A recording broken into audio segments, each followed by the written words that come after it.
everyone at home or wherever you happen to be. We're celebrating Groundhog's Day here at Art Explorations for Kids.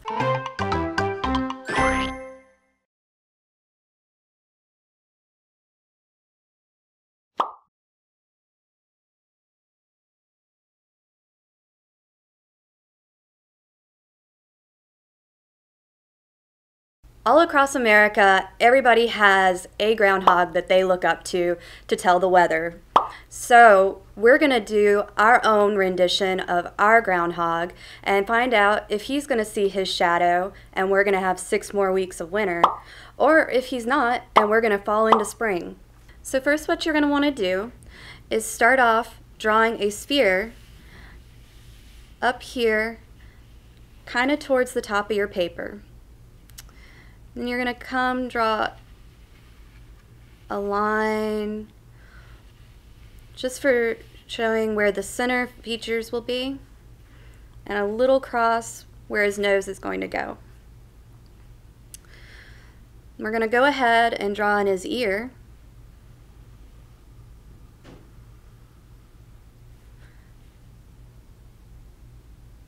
And then on the other side of that line that we drew in the middle, almost equidistant, the other ear.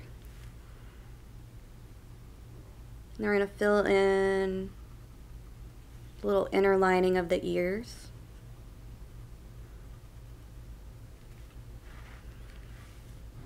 All right.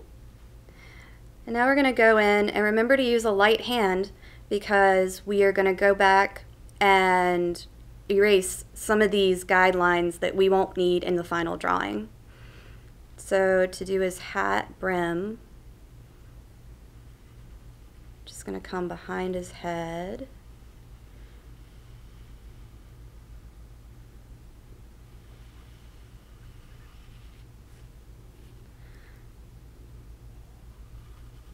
And then an angled out, what looks like we're starting a rectangle, and curve the top of his top hat here. And then we're going to come here and create the ribbon that goes around his top hat. Okay. So now we're going to come in here and add his nose. I'm going to make it a little bit of an upside down teardrop shape. We're going to give one side of his cheek, draw through, and bring the other side of his cheek up. Now he's got another poofy cheek that's going to stick out more over here because we're drawing him at a 3/4 view, which means he's not straight on, he's just looking a little off to the side. So I'm going to bring that out, and it's going to come outside of that sphere that we've already drawn. We're going to follow that circle down. We're going to give him a little chin and bring it back up to meet our right cheek on this side here. Okay. Now, almost about an even line between the nose and the chin is where we're going to start the mouth. And he's smiling, so he's going to curve up there. And a bigger curve on this side. And then we're going to swoop down through his bottom lip and bring it back up to finish that big smile. And this guy just so happens to have 2 huge front teeth. We're going to stick right there. And we can't forget his tongue. He's really excited to be out and about. Okay, so now we're going to go ahead and draw 2 spheres for his eyes. I'm going to draw this one slightly smaller than this one because this one is closer to us.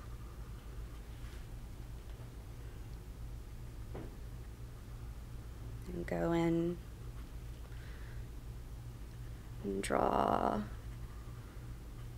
the pupils. And we're going to leave a little circle here for light that's hitting the eye.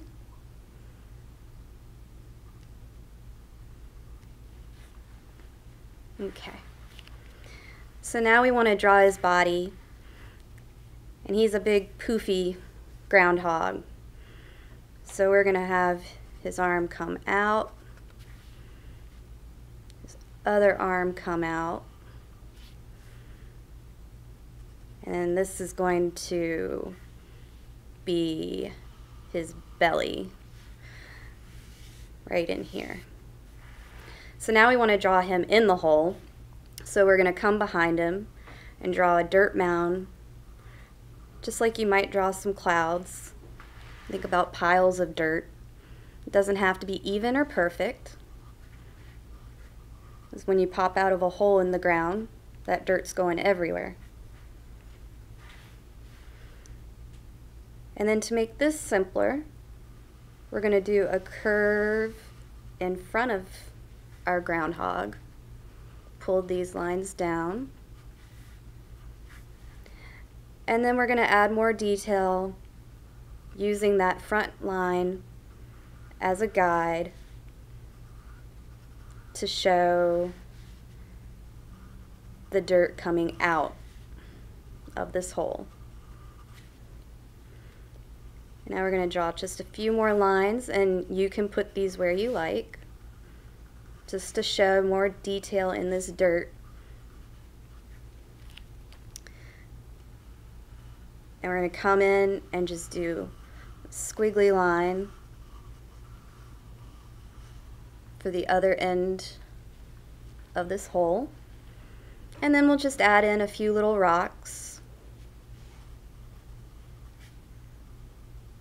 And you can place these wherever you want, depending on how messy your groundhog was when he jumped out.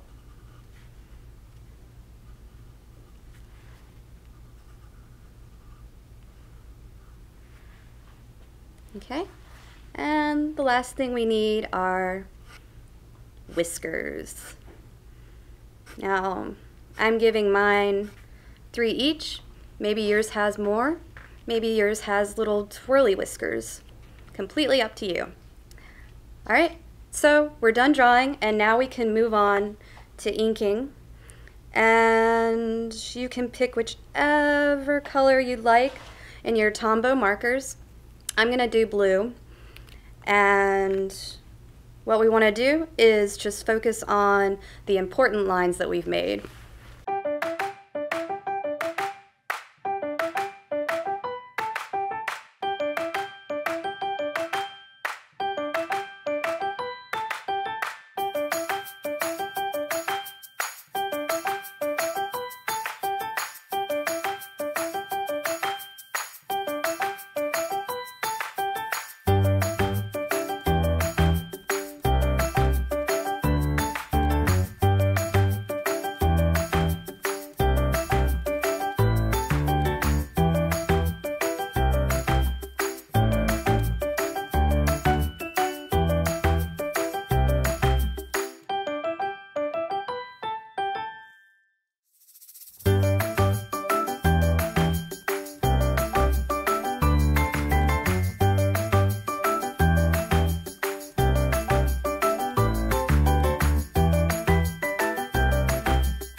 Now that you have your groundhog completely outlined, what you want to do is take your eraser and go ahead and get rid of all those extra guidelines that you no longer need and don't want to see before you're going to continue coloring in your drawing.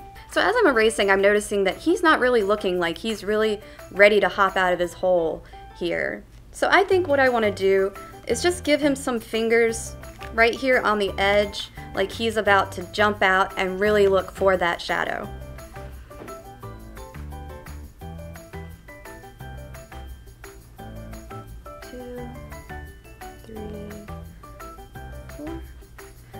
Just like little beans.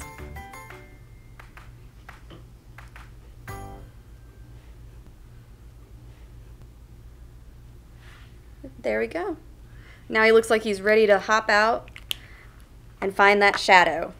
So now I can continue erasing and get into the coloring portion. So while you were erasing, I went ahead and pulled out one that I had already cleaned up. So now we're going to take our groundhog drawing and we are going to color him in whatever color scheme that we want. I'm going to go with a little bit more of a traditional color scheme, some browns for his fur and darker top hat, but you can make it any color you want. If you want to use the same colors I'm using, we'll have a list of them and we can just go ahead and begin coloring.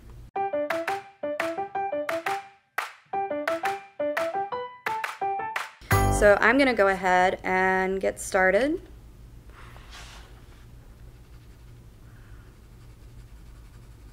I'm going to keep his cheeks nice and light. And in this drawing, you're going to have areas that you need to work around, like the whiskers. Just keep trying to go in a similar direction and keep trying to apply the same amount of pressure as you go over your drawing. If you start leaning heavily into your pencil, it's going to make your marks darker, and vice versa. If you start to let up, it's going to make your marks lighter. And if we keep drawing in the same direction, then it's going to make our images look nice and cohesive and the color really clean and crisp.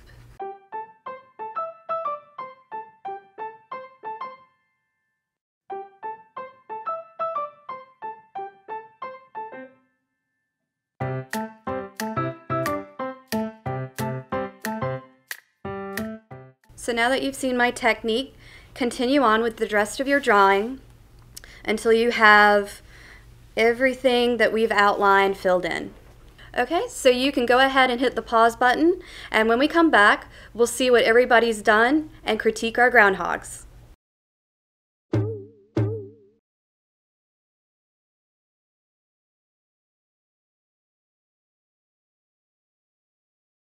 Okay, so now we have our completed groundhogs. You can see I gave mine this bright purple bow and his bright green eyes to contrast, and I am sure yours looks wonderful. So if you are happy with your groundhog the way he is, you can end the beginning lesson right here. If you would like to add some more, then stick around and we'll continue the advanced lesson in just a moment.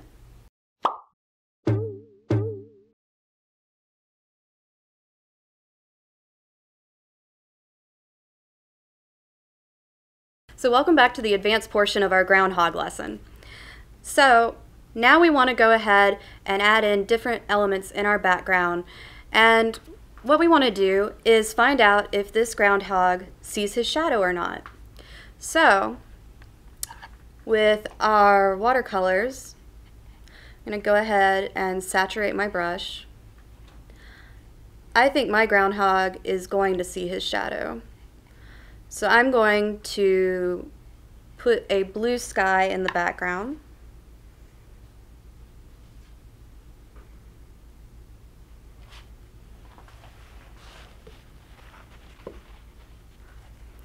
And remember to keep a paper towel with you at all times, just so you can blot if you get too much water or too much paint in your brush.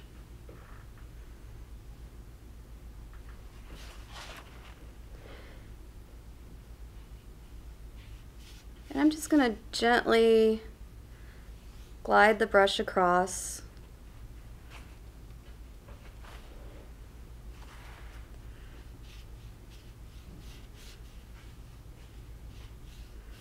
Just give the appearance of a sunny day without a bunch of clouds hiding the sunshine. So that way there is a good chance that he's going to cast a shadow.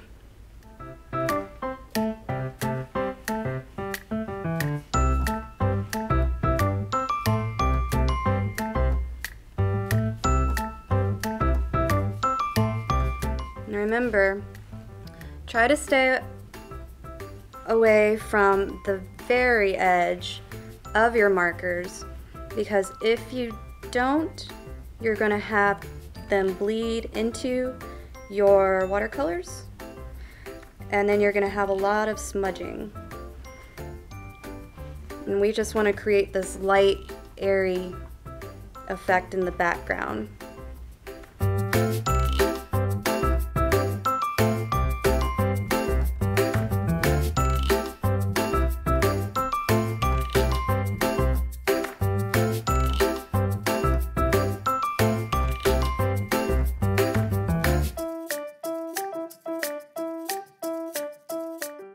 And now I just want to fill in his ground plane.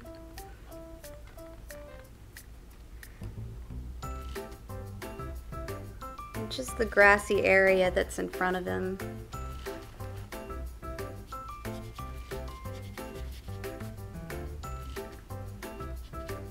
Remember, you're working with watercolor, so if your watercolor starts to get dry, all you have to do is dip back into your water and come back to your painting, and it'll smooth out that dry, kind of scrapey look that you had.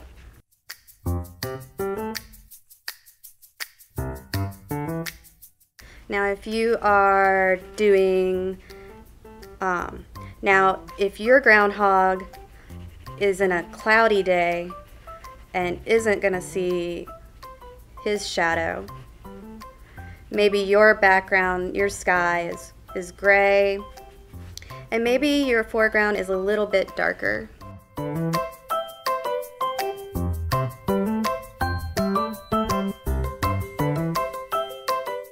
Okay, so now that I'm finished with my watercolor, I'm going to let this dry, and when we come back, I'm going to go ahead and add in the shadow. Okay, so now that our painting is completely dry, make sure that there are no more wet spots. We're going to move over to grabbing our gray pastel, and we're going to decide which direction we want this shadow to go in. I think that the sun in my picture is going to be up here behind him somewhere. So his shadow is going to be cast coming this way.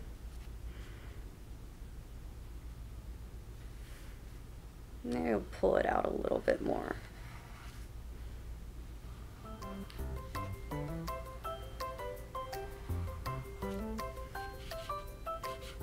And we're just gonna fill in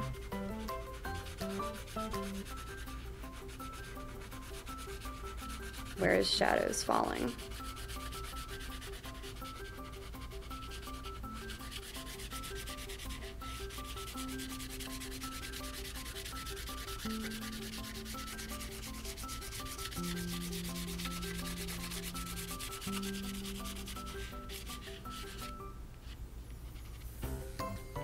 Okay, and now with 2 fingers, we don't need to take our whole hand and smudge it in here. We're just going to smooth out that shadow.